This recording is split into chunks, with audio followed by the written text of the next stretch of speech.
Hello guys, सबैजनालाई नमस्ते। आज चाहिँ पानी धेरै परेको छ, त्यसैले बच्चा-बच्चीहरू आज स्कुल जाँदैछन्।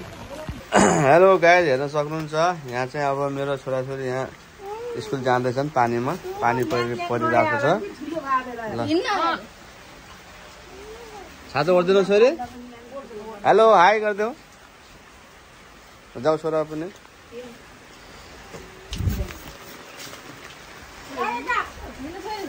ल आज चाहिँ पानी परेको छ, त्यसैले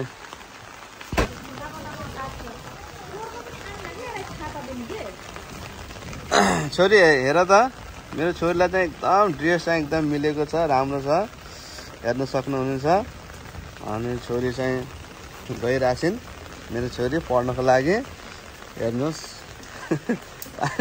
पानी परेर छोरीले चाहिँ मेरो रेनकोट लगाएको छिन् है, हेर्न सक्नुहुन्छ। हेलो छोरी, राम्रोसँग जाऊ मम्मीसँग, ओके। ल मेरो छोरीले कस्तो छ नानी?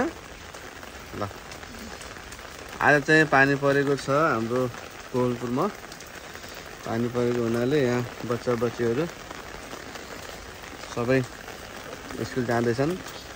हो त्यस्तै लगा है, स्याबास। ल छोरी जाऊ है, बाई गरिदेऊ।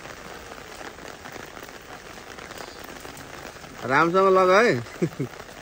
जुराब किन लगाएको फेरि उसले? जुराब गोजीमा हालेको भए त हुन्थ्यो त। जुराब लगाएको छ त्यसले।